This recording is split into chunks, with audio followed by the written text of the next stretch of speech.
Pernahkah kamu membayangkan sebuah zaman di mana Baghdad adalah pusat dunia sains, filsafat, sastra, dan seni berkembang seiring dengan kejayaan Islam? Itulah masa Harun ar-Rasyid, sang khalifah legendaris dari dinasti Abbasiyah. Harun ar-Rasyid lahir pada tahun 763 Masehi. Ia adalah putra Khalifah Al-Mahdi dan naik tahta sebagai khalifah kelima dinasti Abbasiyah pada tahun 786. Di usia muda, sekitar 23 tahun, namun meskipun muda, kepemimpinannya membawa peradaban Islam ke puncak kejayaan. Ia memerintah selama 23 tahun dan dikenal sebagai sosok yang cerdas, religius, dan dekat dengan para ulama dan ilmuwan. Di bawah kepemimpinan Harun ar-Rasyid, kota Baghdad menjelma menjadi kota termegah di dunia, bukan hanya pusat pemerintahan, tapi juga pusat ilmu pengetahuan. Ia mendirikan Bait al-Hikmah atau House of Wisdom, sebuah lembaga pendidikan dan penerjemahan terbesar saat itu.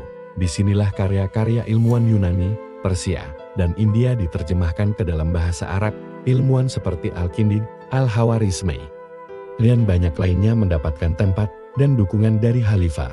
Ilmu matematika, astronomi, kimia, filsafat, hingga kedokteran semuanya berkembang pesat di masa ini. Yang menarik, Harun ar-Rasyid juga dikenal sebagai negarawan ulung. Ia menjalin hubungan diplomatik dengan Kekaisaran Romawi Timur Bizantium, bahkan dengan Kekaisaran Franka di Eropa Barat. Salah satu kisah terkenal adalah ketika Raja Charlemagne mengirim hadiah kepada Harun ar-Rasyid, dan sebagai balasan, sang khalifah mengirimkan jam mekanik yang sangat canggih pada masa itu, begitu rumit, hingga para bangsawan Eropa mengira itu adalah sihir. Baghdad juga menjadi pusat perdagangan.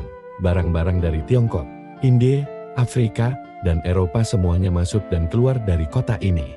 Ekonomi berkembang, dan rakyat hidup dalam kemakmuran. Harun ar-Rasyid bukan sekadar pemimpin. Dari balik singgasana, dikisahkan, pada malam hari, ia sering menyamar dan berjalan keliling kota, menyusuri gang-gang sempit Baghdad untuk mengetahui keadaan rakyatnya secara langsung.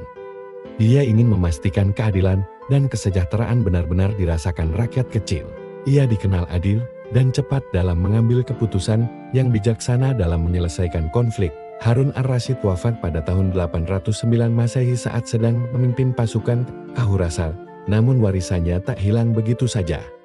Dia dikenang sebagai khalifah yang membawa dinasti Abbasiyah ke masa keemasan. Jejaknya begitu kuat dalam dunia Islam, bukan hanya sebagai pemimpin politik, tapi sebagai pelindung ilmu pengetahuan, budaya, dan keadilan. Hingga kini, nama Harun ar-Rasyid masih disebut dalam buku-buku sejarah, legenda, bahkan kisah 1001 malam. Dalam dunia yang semakin haus akan pemimpin bijak, kisah Harun ar-Rasyid mengingatkan kita bahwa kekuasaan sejati bukan sekadar memerintah, tapi membawa ilmu, keadilan, dan kemajuan untuk semua.